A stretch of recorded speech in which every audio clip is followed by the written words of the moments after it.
Google Gemini has a dizzying array of new features, tools, and settings, and it can be hard to know what's actually important. So instead of explaining every single thing you can do with Gemini, in this video, I just want to go over the important basics, the stuff that you need to know to get up and running with Gemini and using some of its best features. There are several ways that you can access your Gemini account, but we'll start on the web. Just come over to gemini.google.com. This will be linked with your Google account, so as long as you're signed into Gmail or Calendar or Drive here on this browser, you'll be signed in to your Gemini account. Right here in the middle is the prompt box. This is where you can ask it any questions or chat with it. For instance, I can ask it, what's the fastest way to cook rice if I'm in a rush? Over here, you can select the model that you're going to use. There are currently 3. There's Flashlight, Flash, and Pro. I generally recommend that you leave it on Flash all the time. Flashlight is the weakest, Pro is usually the strongest model, and Flash is a good all-around helpful model. That's a good balance between intelligence and cost, which we'll talk about soon. Down here, you can change the thinking level from standard to extended, but generally speaking, you should leave it on standard and only use extended for more complex problems. With the model now selected, you can send your prompt. And then of course, you'll get an answer from Gemini. Over here on the left, under Recents, you'll see all of your chats. Here's the one that we just started. In this section, the most recently accessed chat will surface to the top of this list. But otherwise, these aren't very organized. To organize your chats, you want to use notebooks. You can find those right here on the left menu. To create a new notebook, click on New Notebook. Here, you can give your new notebook a name. Again, this is going to be a place where you can organize similar chats. So I might call this my cooking notebook. That way, anytime I ask Gemini a question about cooking, I can put that chat into this notebook so I can easily find it later. Over here on the left, you'll now see my cooking notebook. Let's add a chat to that, the one that we just started where I asked it how to cook rice quickly. I'll click on these 3 dots and click on Add to Notebook and select the cooking notebook. You'll notice that it now disappeared from the recent chat section. And if I click on my cooking notebook here, you'll find that chat right here.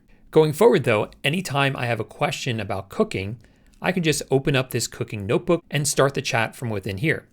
So for instance, I might ask it, what's the easiest meal to meal prep? Now I get a great answer telling me that I should be making burrito bowls and the entire assembly line for how I should set up that meal prep. Now I go about my day, go do some other activities, start some other chats inside of Gemini, and if I need to come back to this recipe and how to meal prep these burrito bowls, I can just click on cooking and I'll see my easy meal prep plan right here. But let's now take these notebooks up a level. If we come back into the cooking notebook, you'll see right here is the option to add sources. With this, you can attach knowledge sources to the notebook. Things like files, things in your drive, or even website links. So for instance, if we click on Add Websites, you can paste in any links here to information on websites that pertain to this notebook. Here, for instance, I found a great article all about meal prepping. I'll copy down this URL, put it in here, and I also found this great YouTube video about how to make burrito bowls. So I will grab the link for this, copy, and come over to my notebook and paste that one in there. And if I click on Insert, you'll see that those have both been added as sources. So now when I chat with this notebook, it will pull information from these sources, as well as information from the web generally, and information from my past chats. So it really becomes a workspace where you not only organize chats, but that also grows as you use it more. This idea of having a growing knowledge base can also be applied to your entire Gemini experience using something called personal intelligence. To turn on personal intelligence, you want to click on the bottom here on this gear icon, and then click on personal intelligence. There are really 2 main parts to personal intelligence. The first one is memory. With this toggled on, Gemini can learn from your past chats to understand more about you.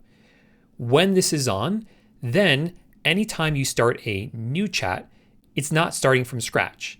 It will be able to pull information that you talked about in prior chats. Coming back into personal intelligence, you can also come into connected apps. These connect Gemini with a lot of the apps you probably already use. So with all of these toggled on, Gemini, anytime I start a new task, will be able to reference emails, things I have in my calendar, documents I have in Drive or Docs and Keep, even past YouTube videos I've viewed, and photos in Google Photos. You can turn any of these on or off however you want, but the more of these that are turned on, the more helpful Gemini is going to be. Here's an example of that in action. I told Gemini that I'm planning a 3-day road trip to Sedona and asked it to plan out the route for me. Here it put together the itinerary, but notice that it's using a lot of information about me that I didn't give it in this prompt. For instance, it knows where I live. That's certainly something important when you're planning out a road trip. It also knows that I like hiking, so a lot of the recommendations are for hikes. And finally, it knows I like to eat clean, healthy food, so it gave me restaurant recommendations that have healthier food. All this information came from personal intelligence. Gemini knows all this about me because we've talked about these subjects before. What you'll also notice is that Gemini gave us these answers in this really nice format. We have pictures of the restaurant and different hikes with bullet points under them. You can click on the names of the restaurants and it opens it up in the map on the right, where you can click through and see the reviews. What's nice is that this visually dynamic response from Gemini is automatic. I didn't tell it to do this, it just understood that giving me pictures of different hikes and restaurants and putting it all on this map was the best way to help me with the prompt that I gave it. All of that just happens in the background automatically for you. Let's move on now to some of the other features inside of Gemini. We'll start a new chat and click on this plus icon. This will open up a menu where you can activate some of the other features that Gemini has. Let's look at a few of my favorites. First, we have image generation. With this, you can just describe what image you want Gemini to make for you and it will create it. So for instance, I can say create an image of a future where people live in skyships in the clouds, steampunk style. And then just a few seconds later, here's your new image. We can do the same thing with videos. If we click on the top left where it says new chat, click on the plus icon again, you can select create video. And once again, you can just describe what you're looking for. Create a video of a future where people live in skyships in the clouds, steampunk style. And then about a minute later, you'll have your video. We left the surface when the rivers turned to dust. Now, the sky is the only ocean we know. And the final feature I want to show you inside a new chat is this one called Canvas. Canvas will create a panel on the side where you can work collaboratively with Gemini. It's best if I just show you an example. So if I tell it, for instance, create a story for me about a civilization that lives in skyships in the cloud, instead of writing the response in the chat, it actually creates a story in this side panel over here on the right. Then I can come in here and make any changes that I want, or even highlight sections of it and tell Gemini that I don't like this, make some changes to it. Canvas is great for writing, creating apps, websites, or slide decks. It's important to know though, that the more that you use Gemini and the more that you ask it to do difficult things like creating apps or websites, the faster you're going to burn through your Gemini usage limits. You can find your usage limits by clicking on the bottom left on the gear icon and then clicking on usage limits. Here you'll see that there are 2 usage limits, your current usage and your weekly limit. If either of these bars are full, you're not going to be able to use Gemini to its fullest capabilities until it resets. The current usage resets, I think, every 5 hours, and the weekly obviously resets once a week. Once you hit your limits though, you can still use Gemini, but you'll have to use it on flashlight. Those are what I would consider to be the basic features of Gemini, more than enough to get you started and using some of Gemini's best features.